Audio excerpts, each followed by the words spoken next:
Swami ji, IBS यानी कि irritable bowel syndrome को फंक्शनल डिजीज कहा जाता है। इसमें आंतों की बनावट खराब तो दिखाई नहीं देती, लेकिन उनका काम करने का तरीका बहुत बदल जाता है और बिगड़ जाता है।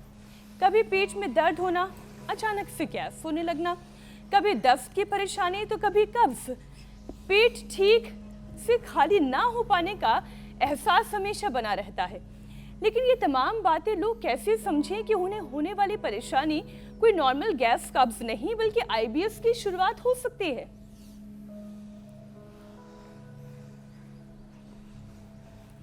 तो ये आईबीएस का सबसे पहला प्रथम और सामान्य लक्षण है, पेट में मरोड़ा होता है। मरोड़ा होकर के और फिर जब शौच जाते हैं तो उसमें चिकना चिकना पदार्थ भी निकलता है, और खाने के तुरंत बाद, ये बहुत लोगों की समस्या है, खाने के तुरंत बाद टॉयलेट जाना पड़ता है, ये हालात बन जाती है। और किसी किसी की तो हालात ये होती है स्टीरॉयड तक लेना पड़ता है 10-10, 20-20 बार। और मेरे पास तो ऐसे ऐसे लोग भी आए, हर आधा घंटे में बस थोड़ा थोड़ा मल निकलता है और उसमें भी मरोड़ा भयंकर होता है, आँव निकलता है उसमें, जैसे पूरा पस जैसा निकलता है पेट से, यह हालात हो जाती है।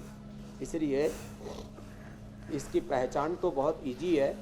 पेट में मरोड़ा होने लगे, बार बार दस्त जाना पड़े, खाने के बाद तुरंत जाना पड़े, शरीर में कमजोरी आ जाए, खाया पिया शरीर में लगे नहीं, ये इसका सामान्य लक्षण है।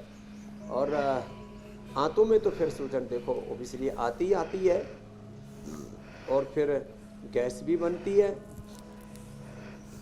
ये छोटी दूधी, बड़ी दूधी, ये जो दूधी घास है ना, ये भी इसकी बहुत बड़ी औषध है।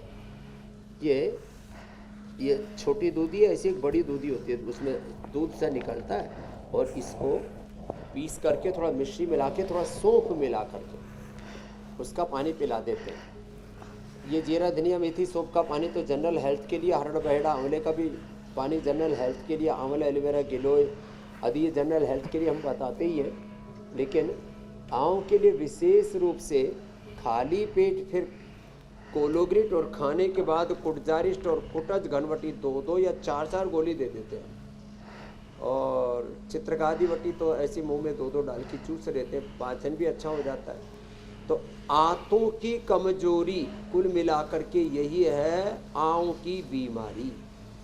और इस आंतों की कमजोरी से आंतों पर सूजन आना, बार बार टॉयलेट जाना, और पूरी जीवनीय शक्ति फिर जो है हमारी नष्ट हो जाती है, ये हालात बनती है। और इससे हमें बचना है, ये ध्यान रखना है।